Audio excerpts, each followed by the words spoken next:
Bonjour à tous et à toutes. Les activités académiques tournent au ralenti depuis ce matin au complexe scolaire à Razunto Dagla. Une situation de corruption met en cause la directrice du groupe B de cet établissement dans une affaire de commercialisation de manuels scolaires. L'union de la majorité présidentielle plurielle s'active pour assurer à Boni Yayi sa réélection en 2011. Le cadre de concertation des collines a été installé ce week-end à Dassa. Et puis, les transporteurs, conducteurs et importateurs du Bénin qualifient d'arbitraire et d'inopportune la décision prise par le gouvernement de mettre systématiquement en consommation les produits en transit par le Bénin, quelle que soit leur destination. Ils étaient face à la presse dans la soirée d'hier. L'heure est à la grande mobilisation dans le rang des forces Kori du département des collines. Le week-end écoulé, les militants de l'Union pour la majorité présidentielle plurielle ont procédé à l'installation officielle de leur cadre de concertation dans ce département. La cérémonie s'est déroulée au CEG2 de Dassa. Le compte-rendu.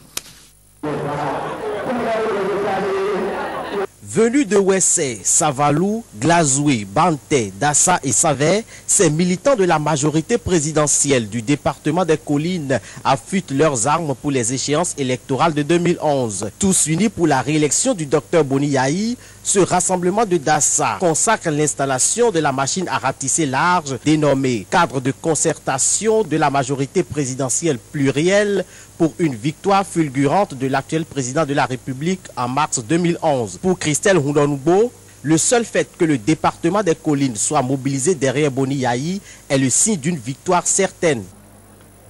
Président Boni Yayi, incontestable et incontesté président des Béninois épris de paix, de justice, de progrès social et de développement. Vous serez réélu en 2011 pour que se poursuive inlassablement et à pas de charge notre magnifique œuvre de rédemption de notre pays. Vous serez réélu en 2011 pour que se poursuive la lutte contre la grande pauvreté. Vous allez gagner les élections pour que se poursuive la réhabilitation de la condition humaine au Bénin. Vous allez gagner vite et bien. Procédant à l'installation des membres de ce cadre de concertation, Grégoire Laourou a tenu à situer l'événement dans son contexte avant de préciser la mission dévolue à cet instrument de haute portée.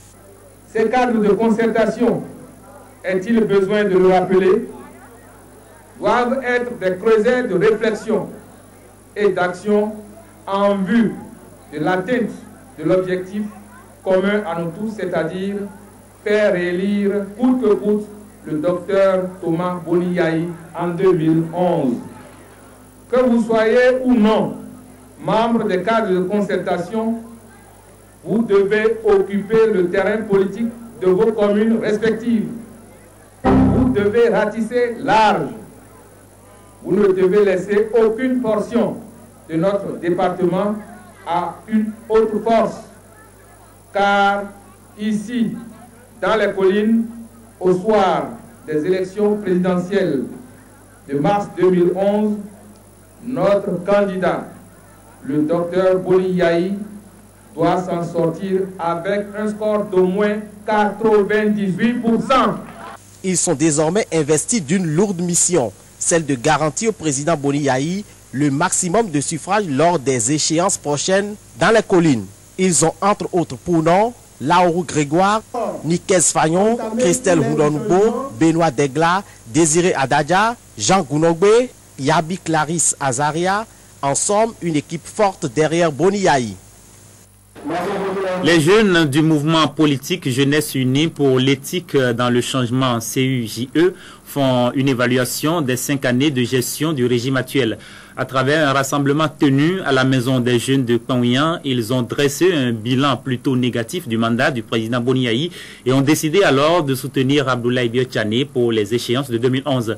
C'était pour eux également l'occasion d'aborder les questions d'insécurité dont ils seraient victimes ces derniers temps. Après Dassa Centre, où ils s'étaient réunis il y a 2 semaines, c'est le tour de l'arrondissement de Kpangouyan d'accueillir les jeunes du mouvement politique Jeunesse Unie pour l'éthique dans le changement, QJE, déterminés à clamer leur divorce avec le régime en place au vu du bilan peu élogieux qu'ils dressent de leur arrondissement. Pour ces jeunes, Kpaounyan n'a rien obtenu des 4 ans d'exercice de mandat du docteur Boni Yahi. Un regard rétrospectif jeté sur l'arrondissement de Kpaounyan nous amène à demander à la population ce qu'elle a obtenu avec le régime du dit changement en matière d'infrastructures socio-communautaires. La voie qui mène au palais royal est-elle aménagée telle que promis? Non. La reconstruction du palais royal de Kpaounyan est-elle faite? Non. Dans le domaine de la santé, de l'approvisionnement en eau potable, est-ce que quelque chose est-elle faite? Non. Selon eux, l'actuel président de la BOAD, Abdoulaye Biotchane, est capable de relever le défi de développement de la commune de Dassa en général et celui de Kpaounyan en particulier. Les motifs qui sous-tendent ce choix sont nombreux. Sa vision pour le Bénin cadre avec les études nationales de perspective à long terme à l'AFIA 2025. Il a beaucoup de projets pour sortir les jeunes du chômage et du sous-emploi. L'occasion était propice pour ces jeunes de porter à l'attention de l'opinion publique les menaces verbales et physiques dont seraient victimes certains membres du QGE depuis leur sortie le 13 novembre dernier. Le cas évoqué est celui de Gérard Ali Djinou, premier organisateur porte-parole du mouvement, qui aurait été agressé par d'autres jeunes dont l'identité reste à établir. Le même numéro m'appelle et me dit encore de venir à un autre endroit qui est plus obscur que le premier. J'ai toujours décliné l'offre. Sur ce, j'ai un grand frère qui s'appelle Dameda Joachim qui a pris sa moto et qui m'a remorqué sur la moto. Et allant vers la direction de ma maison, le gars a complètement bloqué la voie.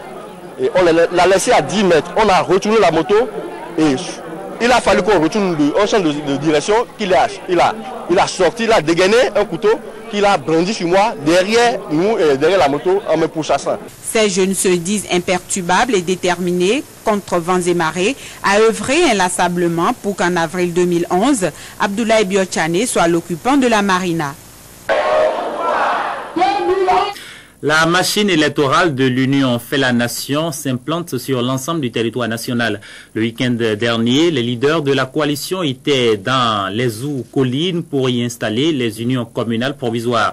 Les 9 communes du Zou et les 6 que comptent les collines ont désormais leurs représentants UN.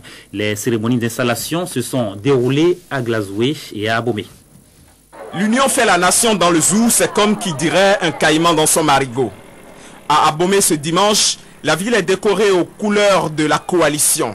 La raison, l'Union installe ses représentants dans le département. Désormais, chacune des 9 communes du Zou est quadrillée par un bureau de 21 membres. C'est à eux que revient la mission d'aider Maître Adrien Humbedji à s'imposer dans la région lors des présidentielles à venir. À se mobiliser derrière le président Adrien Humbedji, candidat unique de l'Union fait la nation, pour son accession à la magistrature suprême de notre pays en avril 2011. Mais là, c'était le côté protocolaire de la cérémonie. Dans ce stade bondé de monde sous un soleil torride, les leaders de la coalition ont fait haute impression, d'abord parce que les artistes invités ont été littéralement gavés de billets de banque sous les regards envieux des militants conquis par cette démonstration de force. Il y a eu ensuite Amoussou Bruno le chanteur. Yé malin. Yé lien. Yé convedo mais. Le yé limo. Et son atimo. Et son yé ti yé.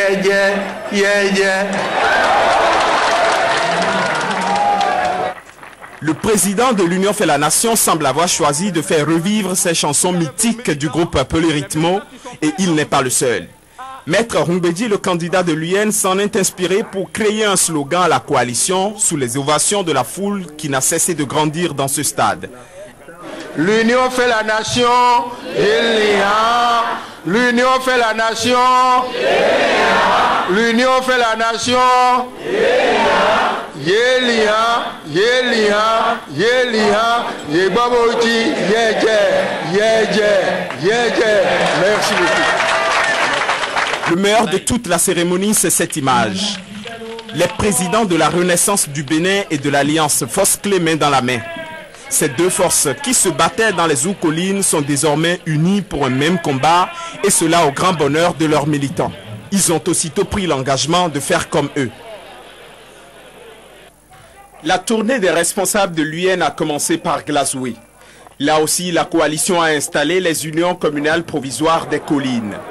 Les 6 communes du département ont eu leurs représentants UN. Ici, la ferveur populaire derrière cette coalition était la même qu'à Abomey. Le roi de Glazoué est sorti lui-même pour apporter sa bénédiction au projet de l'UN. Les Egungun étaient aussi de la partie, comme pour transmettre l'onction des ancêtres aux vœux de l'Union fait la nation. Les activités du marché de bétail d'Agouagon dans la commune de Glazoué reprendront sous peu. La cérémonie de relance des activités organisée à cet effet et qui a réuni les commerçants de bétail majoritairement Peul s'est déroulée en présence de l'honorable Edmond Agua, le donateur. Arnaud Amoussou et Deumpevi. C'est par une prière dite par l'imam de la mosquée centrale de Glazoué qu'a démarré la cérémonie de relance des activités du marché à bétail d'Agouagon. Œuvre de l'honorable Edmond Agua, ce parc à bétail construit depuis 2004 pour servir de plateforme de vente des ruminants a connu 6 ans de flottement, toute chose qui justifie le ralentissement des activités sur le site. Cette cérémonie de relance des activités du parc est le fruit de la volonté sans cesse renouvelée de l'honorable Edmond Agua à faire de ce site un parc à renommée internationale pour le développement d'Agouagon et de la détermination soutenue des peuples de la localité réunie au sein des associations d'éleveurs et commerçants de ruminants du département des collines d'animer le marché. Ali Tchan Akibou, représentant le président de l'Association nationale des organisations professionnelles d'éleveurs de ruminants, a plaidé pour une gestion transparente de ce joyau. Si vous ne travaillez pas en transparence, les gens vont quitter. S'il y a une division de part et d'autre, c'est-à-dire ceux qui sont les gestionnaires du marché arrivent à prioriser certains clients par rapport à d'autres, ce qui veut dire que le marché aura problème. Au vu des nombreux atouts dont dispose ce marché, l'honorable Edmond Agua va exhorter les bénéficiaires à en prendre grand soin. C'est un pôle de développement que nous venons de créer encore ici à Agouagon. Je vous demande d'en profiter suffisamment. Un adage commun dit qu'il vaut mieux donner du poisson, qu'il vaut mieux apprendre à pêcher du poisson que d'en donner. Moi, j'ai toujours décidé d'apprendre à pêcher du poisson à mes populations. Après la visite du quai d'embarquement des bétails dans les wagons, du pu d'un volume de 40 000 m3, dont l'eau est destinée à abreuver les bêtes, puis de la clôture du parc déjà entamée, l'honorable Edmond Agua et sa suite ont procédé aux premiers achats sur le parc, symbole d'un démarrage effectif des activités dans le marché à bétail d'Agouagon dans la commune de Glazoué. À Lokossa, les conducteurs de taxi-moto auront désormais un parc de stationnement dans le marché de la ville. C'est ce qui ressort de la rencontre qui a eu lieu ce lundi entre les émigrants et le maire de la commune. À l'origine de cette disposition, une échauffourée ayant opposé les conducteurs de taxi-moto à la police au niveau du marché. Florando. Le maire de Lokossa, Dakbessossou, joue à l'apaisement suite à